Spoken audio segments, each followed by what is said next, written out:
I do not wish to be a guest of their gag show.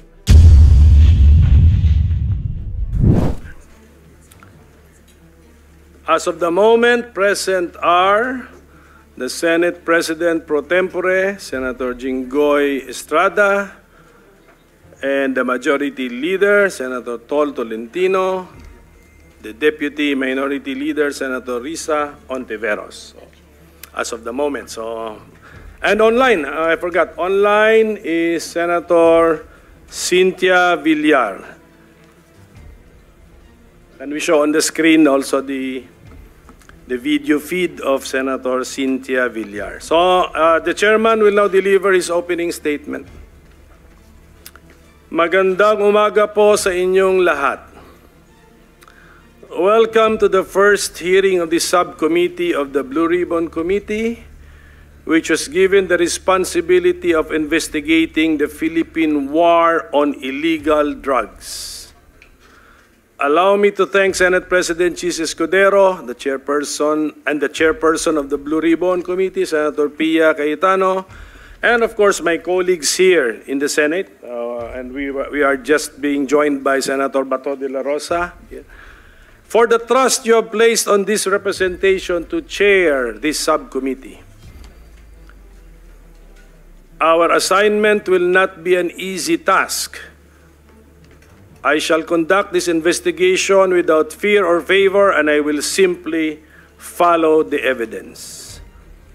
As the chairman of this subcommittee, I have construed our instruction to investigate the Philippine War on Illegal Drugs to begin with the Duterte administration, which was the first administration to use the term war on drugs to signify its prioritization of the enforcement of our anti-illegal drugs laws, all the way to the present time.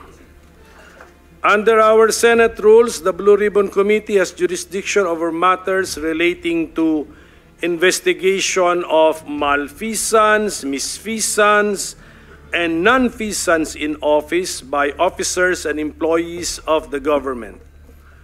Malfeasance is intentional conduct that is wrongful or unlawful. Nonfeasance is failure to act where there was a duty to act. Misfeasance is conduct that is lawful but harms another person due to carelessness or an accident. Therefore, with the permission of my colleagues, I want to start our investigation by examining first the Duterte administration's enforcement of our anti-illegal drugs laws. How effective was the Duterte administration's war on drugs? Did it follow the law and rules? Was it compliant with the letter of the Constitution as well as with the values and principles contained in our Constitution? I am thankful to the House of Representatives Quadcom because I believe they have saved us a lot of time with the allegations which have been made before them, many of which we can take notice of for being of public knowledge, a la judicial notice. We can take notice of the grievances of people. Our hearings will be an opportunity for those who have been accused of malfeasance, misfeasance, or nonfeasance, or even just put in a bad light to respond to the allegations should they wish to do so. These hearings will also give the senators a chance to find out more about how the Philippines conducts its drug wars, which is a matter of great public interest. Let us remember what the Constitution tells us.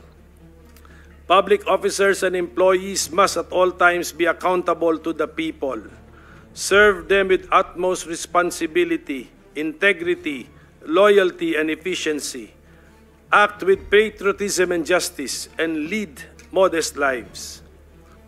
The state shall maintain honesty and integrity in the public service and take positive and effective measures against graft and corruption. according to a case by the Supreme Court, it bears to emphasize that public office is a public trust. Thus, public officers are exhorted to, at all times, serve the public with transparent accountability. So, let us all keep an open mind. Let us follow the evidence. With thousands of deaths caused by the Duterte administration's war on drugs, we have caused one death too many. Sobrang dami naman ata niyan para sabihin lamang na nanlaban lahat. We don't even have the death penalty on our statute books. And even assuming that we had this, the state would not have executed more than 6,000 death convicts in 6 years. No state with a conscience would have done this, and this would have merited international condemnation. Let us therefore answer the cries for justice from our people. Let us reform not just the Philippine National Police, but the entire notion of public service. Ang sabi, public office is a public trust. Ano bang ibig sabihin nito? We know that something is terribly wrong somewhere. Together, let us find out what and where. Let us be objective as we analyze our problems. And let us, as much as possible, be scientific or systematic as we determine our solutions and our way out of this difficult situation we find ourselves in. So I say again, let us follow the evidence so we can uncover the truth. We want to know the truth, not only because it can set us free, but also so we can strengthen the rule of law and then heal our land. So we ask for the people's prayers. May the Almighty and all-knowing God guide us in this endeavor. When Senator Joel Villanueva arrives, the chairman is designating him as the vice chairman for this particular hearing. So maraming salamat po sa oras ninyo, and I also now want to acknowledge Senator Bongo, who is present, and Senator Robin Padilla. They have also arrived after the initial list of senators was mentioned. Okay, can I suspend for a few minutes to allow the arrival of former President Rodrigo Roa Duterte? His colleagues in the subcommittee to deliver their opening statements, and we will follow the order of arrival. Should they wish to, okay. Senator Bongo? Okay, he will wait. Senator Cinta Villar, do you wish, ma'am, to deliver an opening statement? Find out. Okay. We now proceed to the next person on the list. Senator Bato de la Rosa, if you wish to that is your time, sir. Thank you. Go ahead. Thank you, Mr. Chair. Good morning, everyone. Mr. Chair, truth-telling needs no dressing up for the occasion. Telling the truth demands nothing more than just that. Telling it, testifying to it. Lying, on the other hand, requires fabrication. Intricate, deliberate, elaborate planning. One lie is tied to a system, an entire web of other lies, in order for the story, the fabric, to hold together. Nitong nakaraang mga araw, Mr. Chair, ako'y tinanong kung ano raw ang mga ginagawa kong preparasyon para sa pagdinig natin ngayong araw na ito. Ang sagot ko po ay wala, sapagkat ang pagsasabi ng totoo ay hindi humihingi ng anumang espesyal na paghahanda. Ang katotohanan, bali-baligtarin man, simula sa dulo o sa gitna, ay masasabi ng malaya sa kalooban. Sasabihin naman ng iba, ganun naman pala, bakit hindi ka nalang umattend doon sa hearing ng House? my position on this too has remained the same. I do not wish to be the first to break our tradition of interparliamentary courtesy. If our counterparts in the lower house do not exercise interparliamentary courtesy, this humble representation does. But most importantly, I do not wish to be a guest of their gag show. Mr. President, kung ako ay makasarili lamang, kung ako ay swapang na tao, unang pagtawag pa lang nila, nandoon ako mag-attend to clear myself. But because I am a member of the Senate, I have to protect the tradition that is being observed by this institution. Kaya hintayin na lang nila, Mr. President, pag hindi na ako senador, I will be there every day. Kung gusto pa nila, doon ako tumira sa kanila.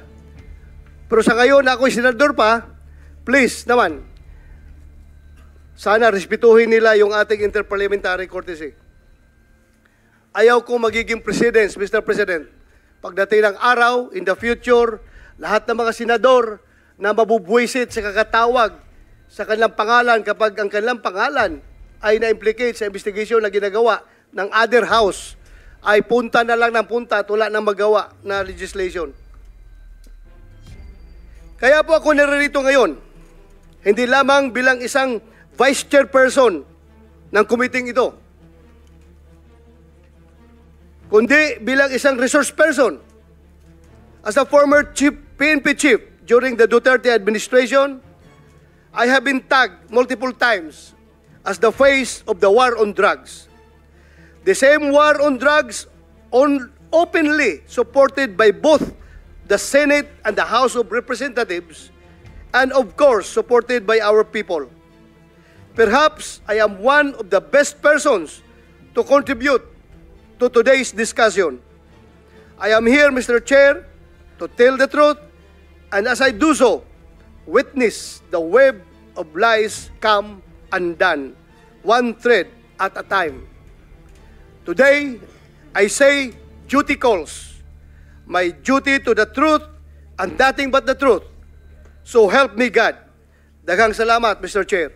Thank you, Senator De La Rosa.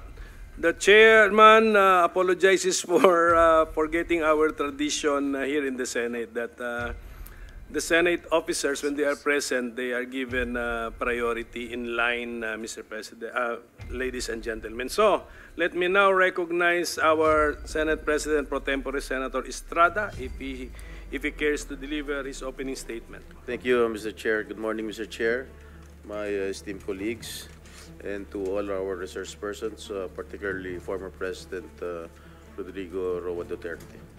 First and foremost, I would like to commend this subcommittee for its immediate action to discuss this pressing issue that has shaped our nation's landscape, the Philippine War on Illegal Drugs.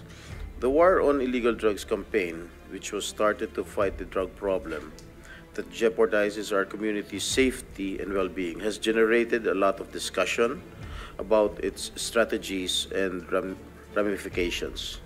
Hindi mapagkakaila na ang inisyatibong ito ay nagpalawak ng kamalayan ng publiko hinggil sa malaking problema sa illegal na droga at sa mga panganib na dulot nito na nagbunsod ng mas mataas na pag-iingat sa ating mga komunidad.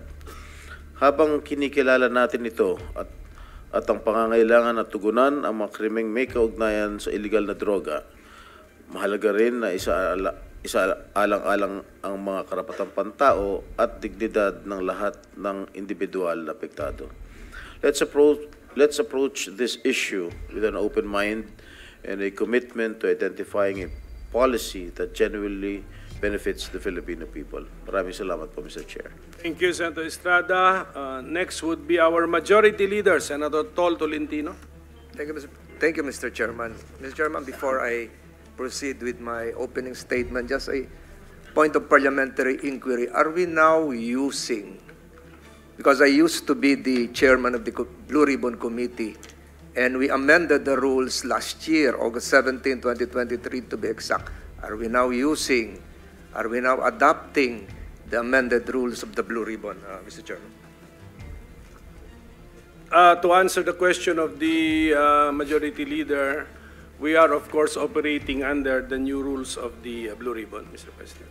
Thank you, Mr. Chairman. The reason why I asked the question is that because our jurisdiction is embodied in the new set of rules, the purpose of which is to define the limits of our power and how and for what purpose that power is to be used. Having said that, Mr. Chairman, I thank you for adopting the said rules. Gusto ko lamang pong idiin sa mga nakikinig po ngayon, lalong-lalo na po sa mga abogadong naririto, that you should have in your possession, or you must have probably read the rules that I have just mentioned. Otherwise, siguro yung mga kliyente nyo, hindi dapat kayo bayaran ngayon kung hindi nyo nabasa yung rules. No offense to the members of the bar present here, Mr. President. Mr. President, I have been studying meticulously long lines of cases, and it would appear that the morass here, Mr. President, of this Senate hearing's motivation is probably understandable. There is indeed, to the minds of those knowledgeable in law, a seeming conflict between a presumption of regularity as to what this committee will be doing and the presumption of innocence insofar as the rights of those perhaps not yet indicted resource persons present here today. Mr. Chairman, balancing the general public interest as against individual rights is probably the duty of this committee, and that is your job today, Mr. Chairman. In proceeding with today's investigation, I have studied the long line of constitutional authority emanating from the Constitution to the recognition by the Constitution itself of the right of the House of Representatives or the Senate to formulate its own rules. And under our rules, a Blue Ribbon Committee was indeed established. And a Blue Ribbon Committee, just like any other committee, can delegate the functions of the said committee to a subcommittee. And that is what we are doing right now, Mr. Chairman, if I'm not mistaken. Again, the presumption of regularity is there. The constitutional chain of authority having been established is there.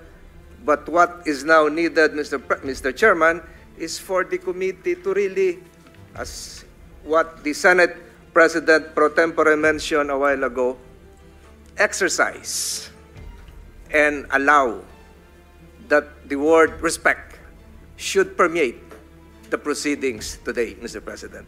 Dapat po magkaroon ng paggalang sa isa't isa habang tinatalakay natin ang nilalaman, ang konteksto ng ating hearing ngayon. Meron lamang po akong gustong idagdag, Mr. Chairman, na most probably hindi pa nagagamit. And I'm now addressing my colleagues here, the members of the bar, lawyers here in attendance. When a resource person is asked and he refuses legally not to answer a question, he can invoke the right against self-incrimination. That is provided for under the Constitution. That is legal. But we have a case, Mr. President, Mr. Chairman, which should now be incorporated under our rules, that before a resource person can be declared cited in contempt, that he or she be given the right to explain why he or she should not be cited in contempt. That was part of the latest Supreme Court dicta in the Ong case. Number two, and this has not yet been raised in all investigations that I have attended ever since. There is a second, and I'm addressing, and I'm now aiding the lawyers here in attendance, that there is a second right that can be invoked by a resource person in refusing to answer a question. And that right would sound something like this. I refuse to answer the question because this is not pertinent to the inquiry under consideration. Mr. Chairman, the word inquiry is part of our rules. That is Section 3, wherein a jurisdictional challenge can be raised. Questions should be pertinent or relevant to the inquiry. That has never been raised, and in a long line of decided cases in other jurisdictions, refusal to answer a question on the said ground has been sustained. Mr. President, I raised that point because first, before I again proceed with my opening statement, pinasasalamatan po natin si Pangulong Duterte sa pagpapaunlak sa imbitasyon ng committee ito, ng subcommittee ito, para ipaliwanag yung mga dapat ipaliwanag. Kinikilala po namin ang inyong karapatan, kinikilala rin po ng committee ito ang karapatan ng lahat na naririto at dapat po yan igalang. The Senate's power to investigate is not merely a procedural exercise. It is a profound duty that enables us to uncover the truth, foster transparency, and safeguard public trust. Yet, in our pursuit of the truth, we are guided by the unyielding principles of the Bill of Rights, a cornerstone of our democracy that protects the freedoms and dignity of every Filipino. Yun po yung sinabi ko kanina. Mahirap yung trabaho ng chairman dito ng committee ito to balance public interest as against individual rights. The Bill of Rights ensures that even as we seek accountability, no individual rights to due process, protection from self-incrimination, nor presumption of innocence is compromised. These rights are not obstacles to the truth, but essential safeguards that uphold justice and strengthen our commitment to the rule of law. As we carry our investigative duties today, which is a broad information gathering given possible future legislative measures, let us reaffirm that truth can only be pursued within the framework of respect for these fundamental freedoms. By doing so, we not only fulfill our mandate, but honor the democratic principles that protect our people. Maraming salamat po, Senator Pimentel. Maraming salamat sa Blue Ribbon Committee. Thank you, Majority Leader, for the words of wisdom. We now go back to the list. Senator Risa Ontiveros, if she wishes to give her opening statement. Yes, salamat kaayo, Mr. Chair. Magandang umaga po.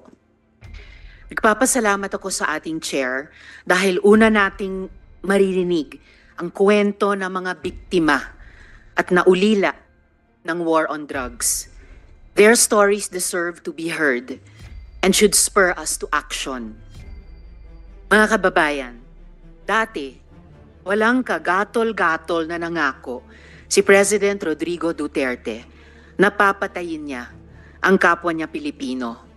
Mga ama, ina, anak, magkakapamilya at magkakapitbahay, mga journalist, mga kritiko, alang-alang sa baluktot na pagkakaintindi niya sa kaayusan at kapayapaan. Yan ang isa sa mga pangako niyang sana hindi na lang niya tinupad. Maraming nagsasabi, nagbibiro lang daw si tatay. Pero sa ngayon, hindi tayo nandito para magtalo pa kung anong ibig niyang sabihin sa libo-libong beses na sinabi ni President Duterte na papatayin niya tayong mga Pilipino. Today, we will take him at his word. Ngayong umaga, iimbestigahan natin ang madugong war on drugs at ang mga batas at polisiya na nagpahintulot dito. Malaking bagay po ang partisipasyon ni dating Pangulong Duterte bilang chief architect ng gyerang ito.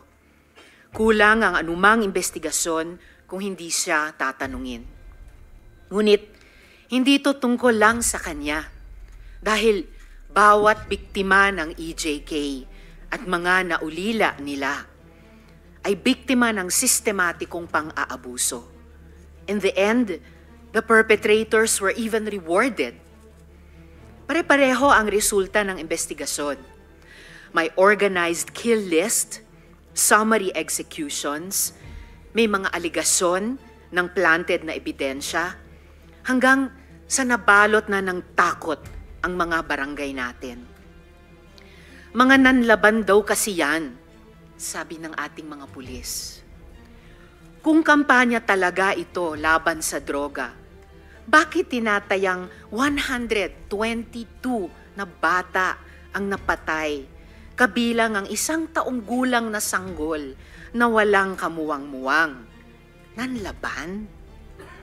Yung 32 na namatay sa Bulacan sa loob ng iisang gabi noong 2017, lahat ba yon nanlaban? Talaga? Eh yung 26 kataong patay sa isang gabi rin noong 2017 sa Maynila naman, nanlaban? Para sa maraming biktima, hindi madali ang manindigan para sa kanilang mga karapatan. Kaya sa kasagsagan ng war on drugs noong 2017, hinawakan ng aking opisina ang kaso ni Kian de los Santos at kinupkup namin ang mga testigo sa kanyang pagpatay, kasama ang mga menor de edad. Nawa, sa pamamagitan ng hearing na ito, masimula ng pagkamit ng hustisya at paghihilom para sa kanila at sa iba pang biktima. At sa lahat ng nagsasabi na ang war on drugs ay parusa daw para sa mga naliligaw ang landas, my message to you is this: there is no honor in punishment like tokhang. It should not be an honor to be called the Punisher when thousands of innocent people, including babies, have died in your name. Hindi kailanman ipagmamalaki ng mga Pilipino ang war on drugs na yan. Daghang salamat, Mr. Chair. Thank you. Senator Padilla is next. Senator Bongo waive his prioritization. Okay, you're next, Senator Padilla. Then I'll go back to Senator Bongo. Maraming salamat po. A'udhu billahi minasyaitanir rajim. Bismillahirrahmanirrahim. Alhamdulillah rabbil alamin. Bismillahi wassalatu wassalamu Allah Rasulillahi. Assalamualaikum warahmatullahi wabarakatuh. Isa pong pagbati ng kapayapaan sa inyong lahat. Unang-una po sa amin pong tagapangulo, Senate Blue Ribbon Committee, Pinunong Minoria Aquilino Coco Pimentel III. Mga magandang umaga po. Sa amin pong pro tempore, Senator Jingoy Estrada. Sa amin pong Majority Leader, Francis Tol Tolentino, Sir. At sa amin pong Deputy Minority Floor Leader, Senator Risa Hontiveros. At siyempre po sa amin pong pinakamatigas na Senador, Senator Bato de la Rosa. At sa amin pong malasakit King, Senator Go. At sa lahat po ng mga bisita. At siyempre po sa Iron Man, ang hinahangaan po naming pinakamagaling na Pangulo ng Pilipinas, PRRD, Digong, Mayor. Isang magandang umaga po sa inyong lahat. Ako po ay nakikinig sa mga opening statement ng aking mga kasama. Sila po ay mga batikan na senador, mga abogado, mga kilala na po na nagbibigay ng point of view sa legal na usapin. Ang akin pong pahayag ay naratibo ng isang convicted criminal. Ako po ay convicted. Ako po ay nakulong. Ako po ay nabuhay kasama ang mga kriminal sa Bilibid. At kilala ko po ang underworld. Siguro po, maaring sa ibang bagay, mas maraming nalalaman ang aking mga kasamang senador, pero pag pinag-usapan po natin ang mga kriminal dito sa bayan natin, ako po ang magsasabi sa inyo, napakadami na pong kriminal sa atin na walang puso, ang mga halang ang kaluluwa. Napag-usapan po natin ang mga biktima ng sinasabing war on drugs, pero hindi po natin napag-usapan ang mga biktima ng mga durugista. Kung paano pinapatay ang kanilang mga anak, pinapatay ang kanilang mga asawa, pinapatay ang kanilang kapitbahay. Kung paano sinira ng droga ang mga buhay ng mga pamilya ng OFW, kung paano po sa loob mismo ng Bilibid, kung saan po ako nakulong ng 3 taon at ginawa ko pang pelikula ito. Ang pangalan po ng pelikula, maaari niyo pong panoorin, Hari ng Selda. Dito po, ay binunyag ko na sa loob mismo ng Bilibid ay nagluluto ng shabu. 1998 po yun. Kung bibilangin po natin yung taon na yun, hanggang sa dumating ang Iron Man, ilang taon po yun. Ganun po kahaba ang mga panahon na namayani at talagang naghahari ang mga drug pusher sa Bilibid. Alam niyo po, mga mahal kong kababayan, wala po, totoo po. Ang kamatayan ng buhay ng isang tao ay yaan po ay bigay ng Diyos. Yaan po ay kayamanan, yaan po ay regalo sa atin ng Diyos. Pero, mga mahal kong kababayan, ang ating pong bayan ay nasa bingit ng napakalaking kapahamakan. Kung hindi po tatitindig ang ating kapulisan, kung hindi po tatayo ang ating mga law enforcement, tayo po ay tatalunin ng mga sindikatong nag-ahari na nagluluto na ng mga droga kung saan-saan. Mga mahal kong kababayan, ang datos po ang magsasabi na nung sa panahon ni Pangulong Rodrigo Roa Duterte, masasabi ko na po na natakot ang mga kriminal. Wala pa po siyang ginagawa. Doon lang sa commercial niya na last Christmas yun na to, natakot na ho ang napakaraming kriminal. Natakot na ho ang napakaraming durugista, napakaraming pusher ang nag-surrender. Wala pong nangyayari. Sa salita lang po yun. Mga mahal kong kababayan, kung sisisi natin lahat ang mga namatay dito sa administrasyon ni Rodrigo Roa Duterte, abay nagkakamali po tayo. Alamin po natin kung ano ang drug underworld, kung ano ang mga drug syndicates. Ako na po ang nagsasabi sa inyo, regular na po ito tuwing magpapalit ang administrasyon, naglilinis ang mga sindikato. Magkakaroon talaga ng maraming mamamatay dahil naglilinis para pagpasok ng bagong administrasyon, yung kanilang mga alagang, mga kriminal, mga alagang, mga pusher, mga tapos na. Sana po, sa usapin na ito, maging realistic po tayo, mga mahal kong kababayan. Kung kailan ba natin na ibalik sa mga kababayan natin ang kalsada. Nung panahon na yon, nagiinuman sa tabi, nakahubad. Ang mga babae, hindi makapaglakad, hindi ka makapaglakad ng may cellphone ka, aagawin ng cellphone mo, loob ng bahay mo, papasukin ka. Mga kababayan naman, huwag naman nating haluan ng politika ito. May mga bagay dito sa mundo na kailangan maging realidad tayo. Buong mundo, problema ang droga. Kung walang tatayo para lumaban dito, paano na ang kinabukasan ng mga anak natin? Paano na ang kinabukasan ng bayan natin?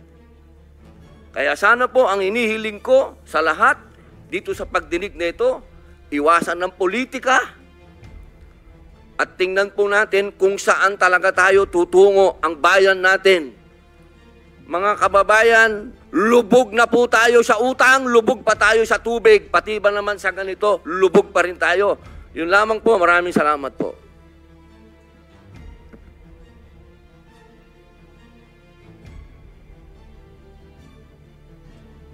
Thank you, Senator Robin Padilla. So, Senator Bongo, please. Salamat, Mr. Chair. Good day to all my esteemed colleagues and to all resource persons present here today. Allow me to begin by expressing my deepest condolences to the families of the victims of Typhoon Christine as well as those who lost their properties and livelihood. Please know that your Senate will be working extra hard to address your pressing concerns. Marami tayong gustong imbestigahan at bigyan ng pansin lalo na po sa pangangailangan po ng mga nasalanta. Rest assured that your senators will do so at the proper forum. In the meantime, we are here to discuss another pressing issue that concerns not only the previous administration, but the future of our nation. Gusto ko pong lumabas na ang katotohanan para makafocus na po tayo sa pagserbisyo po sa ating mga kababayan. Lalo na ngayon, marami pong nasalanta na nangangailangan po ng tulong at ang daming naghihirap. With this, let me emphasize that everything I will say here will be on my oath as a senator. To be clear, my presence here is not only as a member of this committee but also as a resource person kung kinakailangan para maliwanagan tayong lahat. Andito tayo para malaman ang totoo. Nais nating lumabas ang katotohanan. After all, there is only one truth, and it can stand for itself, and there is no need to defend it. Mr. Chair, I trust that the truth will be thoroughly and fairly brought out by this committee, fittingly presided by our minority leader, Senator Coco Pimentel. We respect its mandate to investigate the war against illegal drugs in aid of legislation.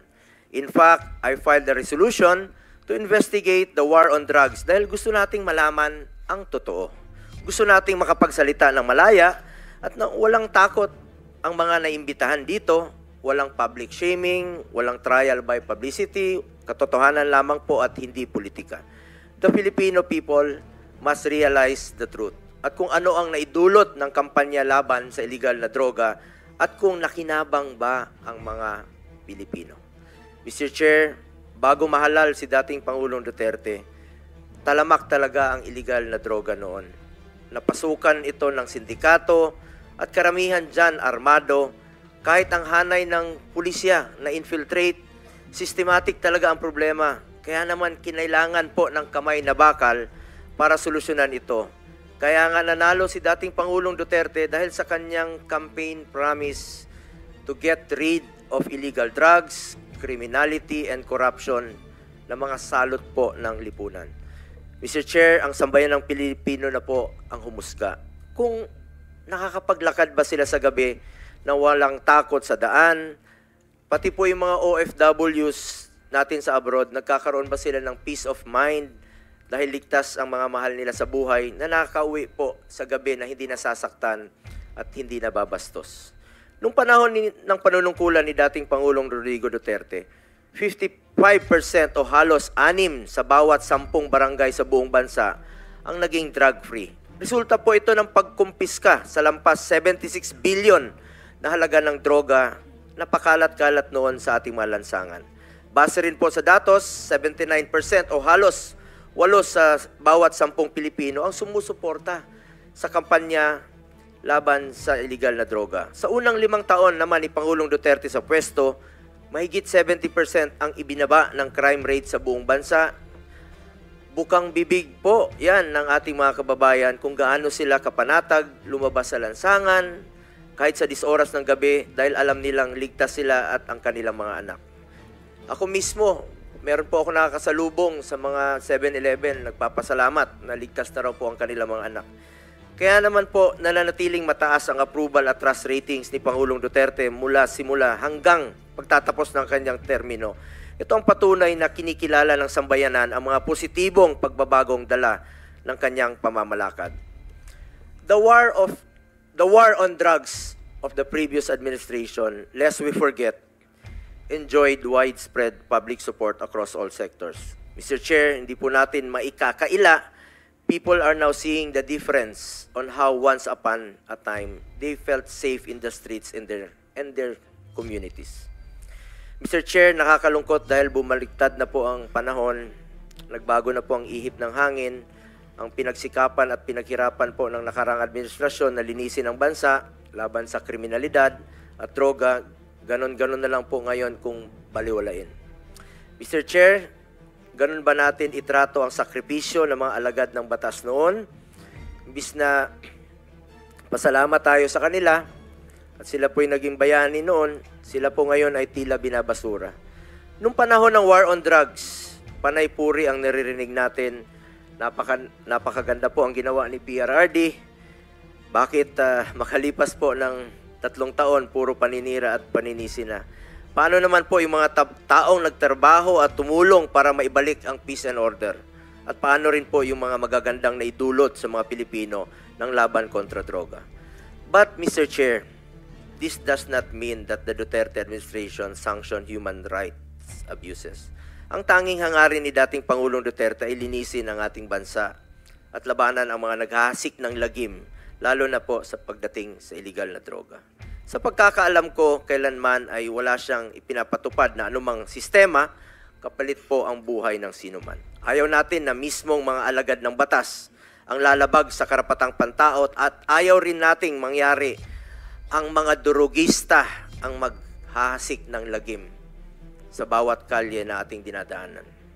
Noong panahon ni dating Pangulong Duterte, kung malagay sa alanganin ang buhay ng mga pulis, kung manlaban ang sospek, unahan na nila dahil ayaw niyang pulis ang mamatay, sa ginagawa lang naman nila ang kanilang tungkulin. In fact, noong 2018, sa maalala ko po, pumunta po kami ni dating Pangulong Duterte sa Norsagaray, alas 3 po ng umaga, sa burol po ng isang pulis na binaril po ng drug addict. Naunahan po siya. Yan po ay isa sa mga halimbawa na nakakalungkot na ginagampanan po ng tungkulin ng ating kapulisan ng kanilang trabaho. Maliban sa paggawa ng batas, kailangan talaga ay taasan ang budget ng mga pulis para wala silang rason na hindi nila magampanan ang trabaho nila. Di ba, maalala nyo po, noong 2018, inuna nating idoble ang sahod ng pulis sa entry position nila, kasama na po dyan ang mga uniform personnel. Estudyante pa po ako, 1980s, 90s, takot na takot po ako sa pulis. Checkpoint, walang ilaw, maraming hulidap, laglag bala, extortion. Pero nung panahon ni Pangulong Duterte, na ibalik po ang respeto sa mga pulis. Kaya full support po tayo sa mga uniform personnel at lalong-lalo na po sa mga nagtatrabaho para sa bayan. Dagdag pa dyan, dapat bigyan natin sila ng sufficient operational support, legal support in line of duty. In fact, I filed Senate Bill 422 to provide free legal assistance for uniform personnel who on any charge related to the performance of their official duty. Sakaling mang may arestuhin sila, meron silang operational funds o panggastos, kailangan talaga nilang suporta. Kulang talaga ang kanilang pondo. Paano naman sila makakagalaw kung abonado pa sila? Kaya po nandito tayo in aid of legislation to craft laws and check if kailangan ng additional budget para magampanan nila ang tama ang kanilang tungkulin.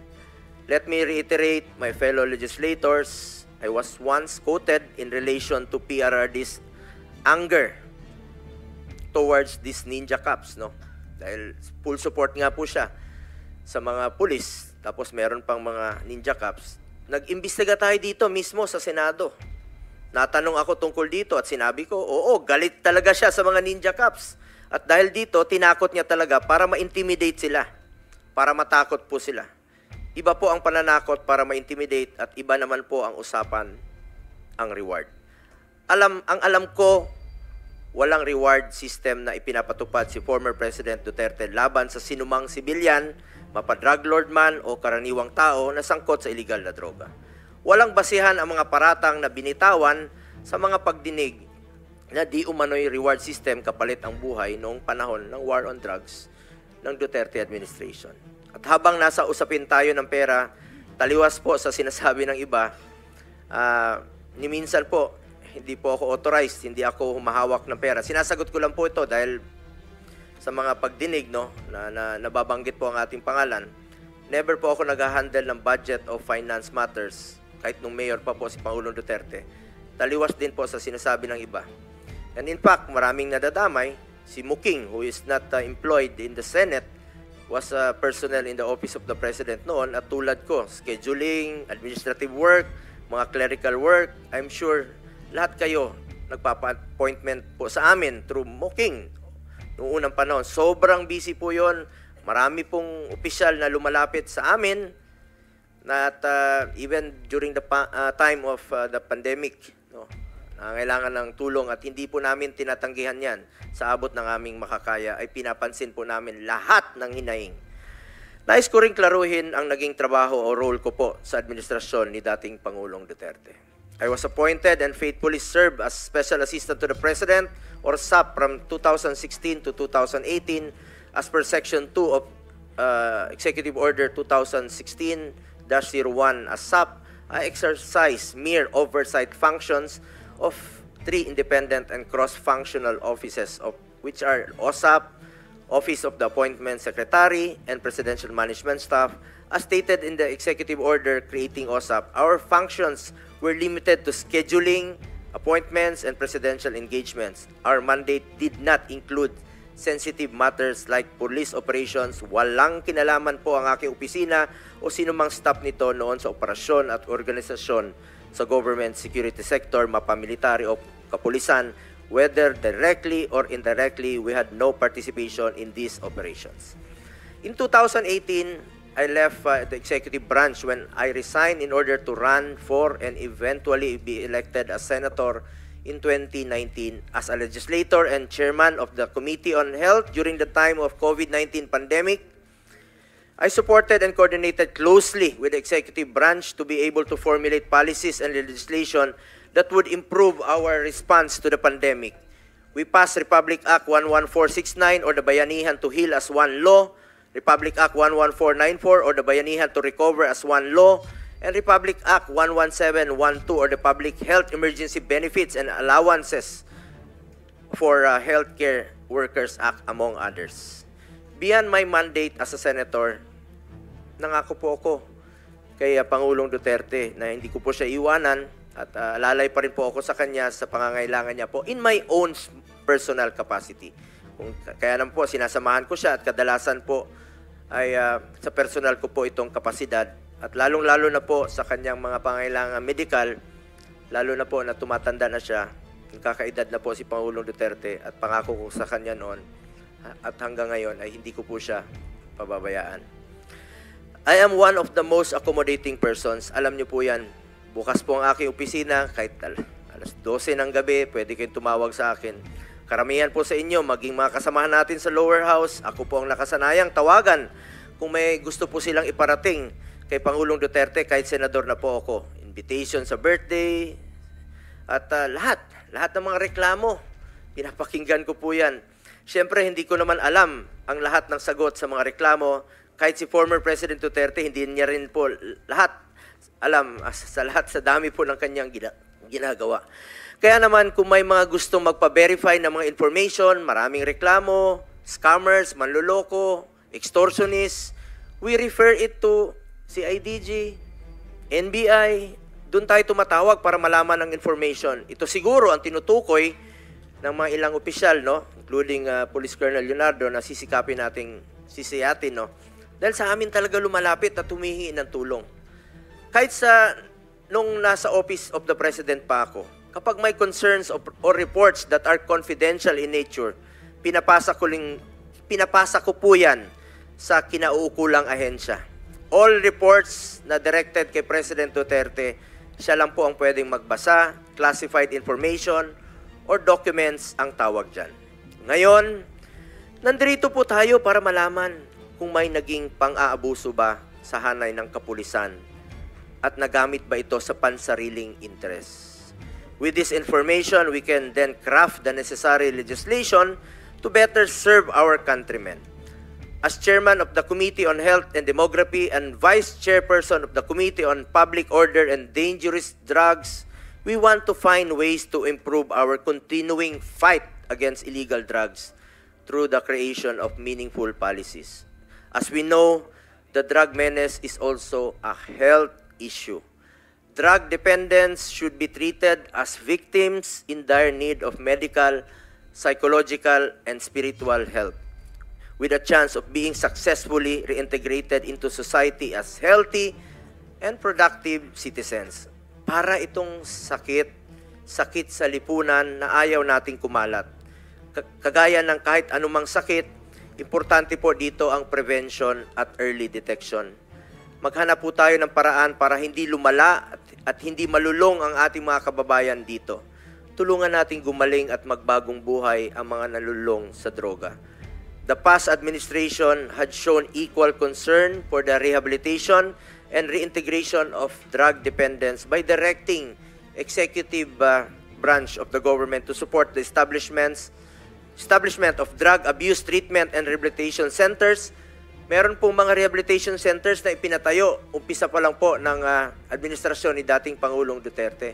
Kasama na po dyan ang sa Bukidnon, malaking tulong po si Senator Mig Zubiri dyan, Nueva Ecija, and Las Piñas. Kaya lang po, sa kalagitnaan, hindi na po nagamit itong mga rehabilitation centers sa Nueva Ecija. Kalahati lang po ang na-occupy. Ang war on drugs ay dapat whole of government, whole of nation approach, kaya may rehabilitation at reintegration. In fact, former President Duterte issued Executive Order Number 4 creating an interagency task force for the establishment and support of drug abuse treatment and rehabilitation centers. We saw the biggest voluntary surrender of more than 1 million drug users and personalities, which is a feat that has never been seen in the country's history.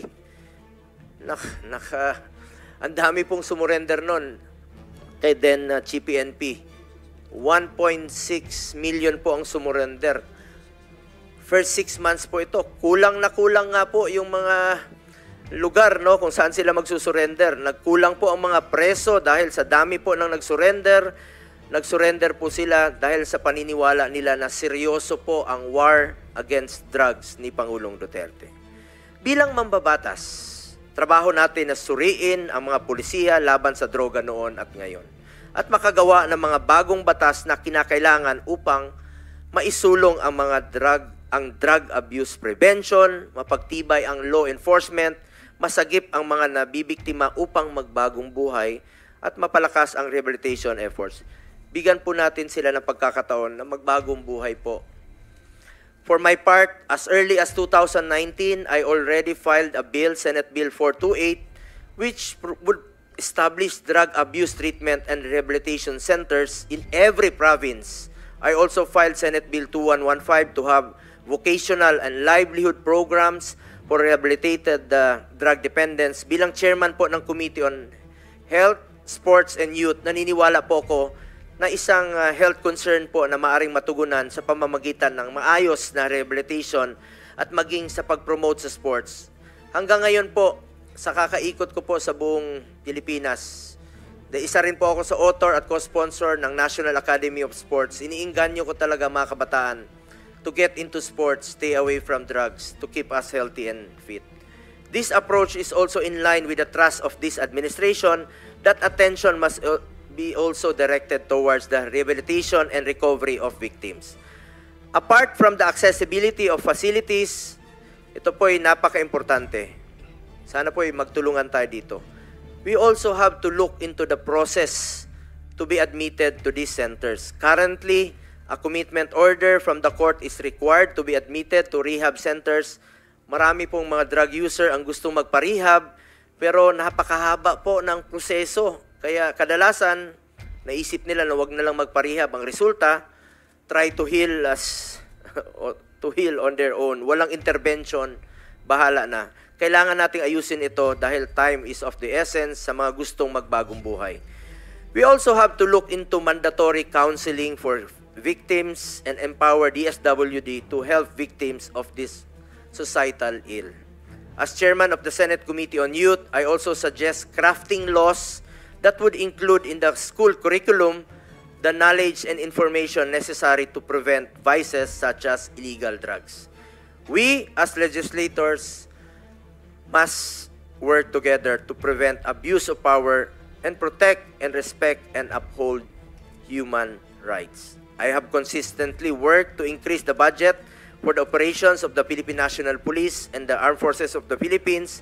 Our efforts must be geared towards fulfilling their mandate in accordance with the law.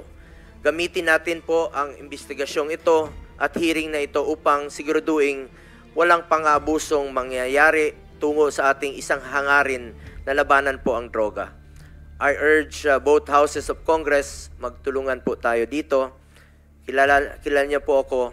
I am committed to developing accessible rehabilitation centers for individuals facing drug addiction, and I am more so dedicated to ensuring the protection of and respect for human rights. Again, I am one with this committee in finding out the truth in the hopes that we could craft meaningful legislation for our beloved citizens. Thank you, Mr. Chairman. Thank you, Senator Bongo. The Senator Cynthia Villar said that she will no longer deliver an opening statement. So I gave her time to you, actually, Senator BG. So. Okay, so ladies and gentlemen, there are 8 senators present, 7 physically, 1 virtually. So we have overwhelming quorum to proceed with our hearing. And my dear colleagues, I gave you some simple ground rules beforehand. So I hope we can comply with the simple ground rules that your chairman is requesting all of us to observe. So at this point, at this point, we will ask the committee secretary now to acknowledge and make of record the resource persons and/or witnesses present this morning, and afterwards to immediately administer the oath to all of them. Committee secretary, please. Thank you, Mr. Chairman. The following resource persons or witnesses are present. Former President of the Republic of the Philippines, Rodrigo Roa Duterte. Former Senator Leila de Lima. Former Chairman of Dangerous Drugs Board, Catalino Cui.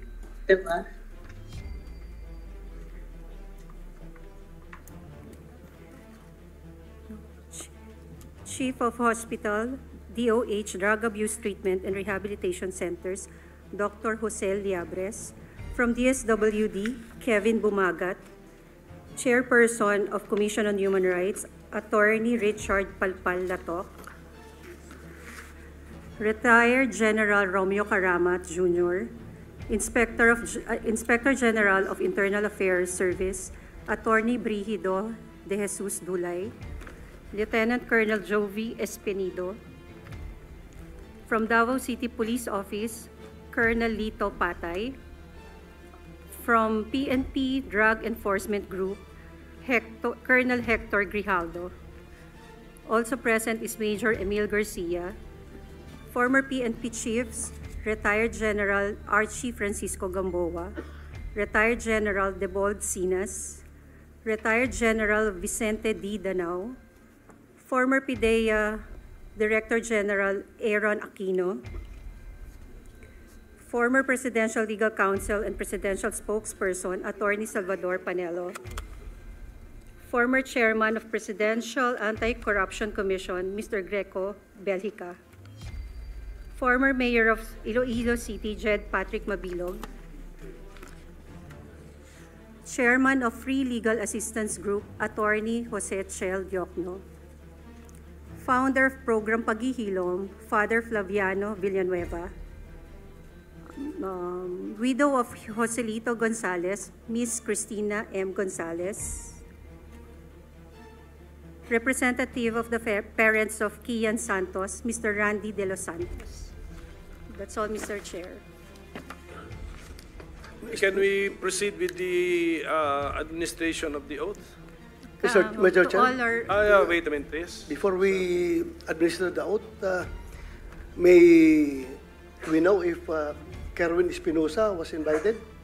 Sige, ganito muna. Let's administer the oath to all those present, and then let's now inventory who we invited and did not appear. Yung pang gawin natin. Sige. Thank you, Mr. Chair. Please administer the oath. Kindly stand up to all our resource persons. Kindly raise your right hand. Do you solemnly swear to tell the truth, the whole truth, and nothing but the truth in this proceeding? For the record, Mr. Chair, everyone answered in affirmative. Thank you. Maraming salamat po sa inyo lahat. Okay, Committee Secretary, may mga tanong din kami. Sino ang ating inimbitahan na hindi naman pumunta ngayong umaga? We invited retired Colonel Royina Garma. She sent a request to allow her to avail of the granted medical leave furlough approved by the Honorable Quad Committee. And next, sino pa? Yes.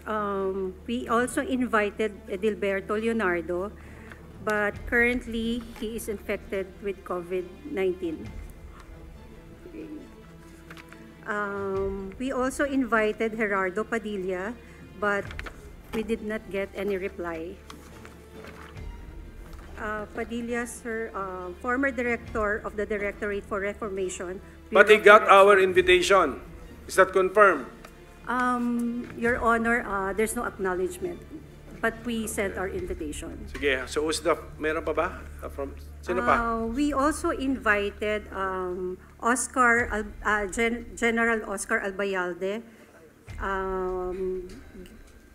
former PNP Chief Guillermo Eleazar, and also General Leonardo Carlos.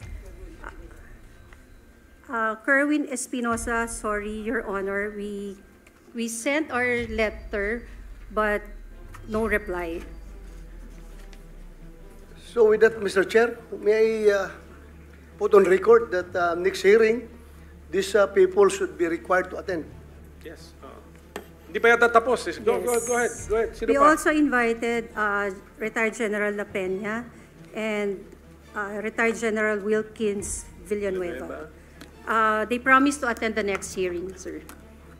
Are you sure you're comprehensive in your list? Yes, sir. Sino pa? Yan na. Not yet, sir. Ayan, not We yet. also Okay, go ahead. invited Mr. Guban. However, he just received the letter today and he is under the custody of House of Representatives. And then we also invited Mr. Kerwin Espinosa. Yes, but we cannot locate his address yet, so we will seek the help of PNP also. And that's it, sir. Are you sure that's it? Sir, we also invited Ermina Espino, but we cannot locate her address. Wait, Mr. Chair, may I know Yes. the reason why Mr. Guban is not around? He just received the letter today. He just received the letter today. Yes, Your Honor. We sent the letter to Quadcom of House of Representatives. Mr. Chair, may I ask the COMSEC, how can you not locate Espinosa when he attended the hearing in the Quad Commission, Quad Committee?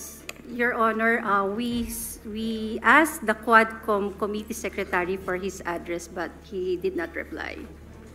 Who did not reply? The Quadcom Committee Secretary. Mr. Chair, Yes, Senator Bato, yes. Ano? Yeah, I would rather that next hearing, we have to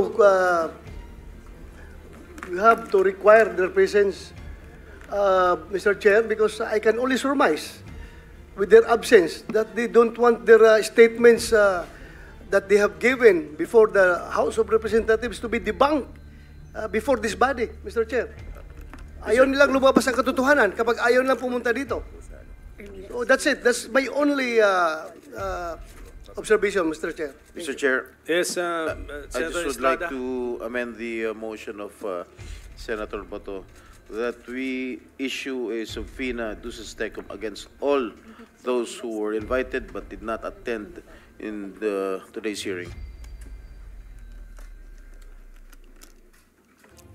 A correction daw. Ma'am Espino is here? Yes, sir. Emina, so okay.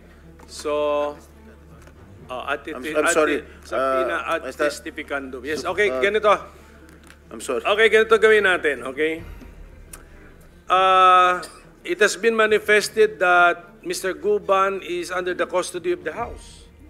Yes, Your Honor. Oh, they should have allowed him to attend. He has been requested by Senator Bato kasi to be There is no here. reply. So the two others under the custody of the House are sick. Isa with COVID-19, yung isa undergoing a previously scheduled important medical procedure or examination. So we understand, we are reasonable people. Doon lang ako nagtaka kay Mr. Jerry Guban, bakit hindi siya pwede if he is under the custody of the House. How come the House did not allow us to have him here before us, my colleagues? So anyway, at any rate, the remedy of this committee, as suggested by my colleagues, is the issuance of a subpoena to all Subpoena ad yes. testificandum. I stand corrected, Mr. Chair. Yes. Siguro, and we appeal to the House that for those people that they know the address is off, I mean, share the address. Share the address of these people. And then, of course, the committee will also exert utmost efforts to find these people and get their addresses. So, ganun na muna. In the meantime, my dear colleagues, ganun, we issue a subpoena to all those in the original list of invitees We will na comply, hindi Your Honor. pumunta ngayon, o even those with excuse letters, subpoena ang susunod na issue. Okay? We will comply, Your Honor. Mr. Chair, may I know what would be the next move that this body is going to take if after we have given them, issued them a subpoena, still, they will not be allowed by the House since the House is having custody over their living body. If they will not be allowed to attend before this hearing, what will we do? I will coordinate with the House chairpersons. Actually, I talked to Chairman Ace Barbers and nabanggit din naman niya sa akin yung medical request of Colonel Garma. Kaya I had an idea na may conflict sa schedule.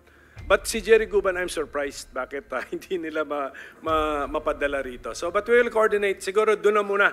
Okay, Thank basta ang understanding natin dito, a subpoena will be issued to those who did not, who were invited, or even those who we failed to notify. Subpoena na tayo diretso para sa next hearing, hindi sayang ang panahon natin. Sino pa dumating? Yes, Ermina is here. Nasabi ko. Can we ask a committee secretary, kasi late dumating po si Ma'am, ano sir, complete name? Ermina Espino. Ma'am Ermina Espino, please, mag-o taking po tayo. Si committee secretary, go ahead.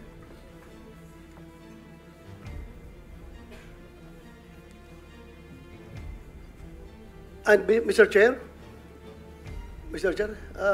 may I move that in the next hearing, we include in the subpoena one attorney Enrico Rigor, from the anti-illegal drugs group of Camp Crami. Please, committee secretary. Pero in fairness to Mr. Rigor, he was not invited for today's hearing. Pero diretso na tayo sa subpoena. And also, Mr. Chair, another one to be invited is Sino pa? Sige po. Pwede na submit in writing. Pwede naman submit in writing kasi especially kasi new names po yan sila. Okay. I forget, I remember the name. Ronnie Dayan, the former driver of Senator De Lima, Mr. Chair. Okay. We'll invite.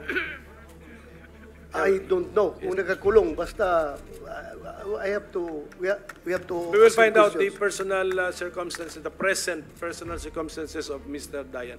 Sige, can we know? Thank you, Mr. Chair. Before that, since this hearing will entail a lot of time, siguro pwede na i-coordinate ng ating committee na pakuha na ito si Guban dun sa House of Representatives kung pwede. Suggestion of our Senate President Pro Tempore, let's exert effort to coordinate with the House. Basta dito pa morningan, so ang hearing natin, we have to observe some kind of a discipline, make good use of our time. Try to suspend our hearing by 3 or 4 p.m. this afternoon. Mr. Chair. Madam Chair, Can we finish with Espino? Baka malimutan pa natin. Let's Espino. administer the oath to this one person, late arrival. Ms. Ermina Espino, kindly raise your right hand. Do you solemnly swear to tell the truth and nothing but the truth in this proceeding? Senator Risa Ontiveros. Yes, Mr. Chair. Pwede rin po bang maimbita sa next hearing ang DOJ Secretary Remulla at yung current chief ng PNP IAS? And Chief of PNP IAS, Attorney Dodo Dulay is here, and He's here. And ready siya. I Salamat, think he's Mr. ready. He Chair. also took his oath. Salamat, Chief. And then si Secretary Remulla na lamang po. Yeah, Secretary Remulla Salamat will kayo, be Mr. sent an Chair. invitation letter. Majority Leader? Thank you, Mr. Chairman. A while ago, you answered in the affirmative that we are now adopting the new rules. Perhaps, Mr. Chairman, to expedite the proceedings when we invite witnesses or resource persons, we should likewise ask for their sworn statements in advance. Yes, we did. We did, but some were not able to comply. So depende na yung mamaya if given our liberality, we will allow them to give us the gist of what they know. Okay, so, okay, tapos na. Preliminary matters, tapos na po. So, given the nature of our committee, no, this is a subcommittee of the Blue Ribbon. So, the chair decides to hear first families or persons who claim to have been victims of this Philippine war on illegal drugs. Mr. Chairman. Okay, victim families. Ah, yes, yes, Mr. Chairman, would it be more prudent if, since we have the former president here, to give him the chance to have an opening statement? Yes, yes, he will. Once he's recognized, the former president can give his opening statement. But can we hear first? Because the nature of our subcommittee, ladies and gentlemen, this is a broom. Ano tawag mo doon? Blue ribbon. Blue ribbon. So this is about malfeasance, misfeasance, non-feasance. Ano muna natin, let's introduce into our records first. What are the complaints, grievances, or observations, or criticisms on the Philippine war on illegal drugs? Yun muna. And then we will now ask the former president as the president who declared the war on drugs to now to deliver his statement and his testimony, Mr. President. That's the idea, given the nature of our committee. That's it. So, but I forgot to acknowledge, of course, Senator Mark Villar is here and our Vice Chairman, designated ka na po, Senator Joel Villanueva, for this particular hearing only. Yes. Yeah, Mr. Chair, Mr. Chair. if I may. Tama, sige. Yes.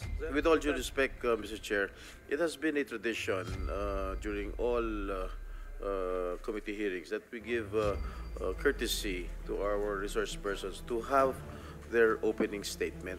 So, Mr. President, Mr. Chair, I move that we give our resource persons their opportunity to give their opening statements if they have any, Mr. Chair.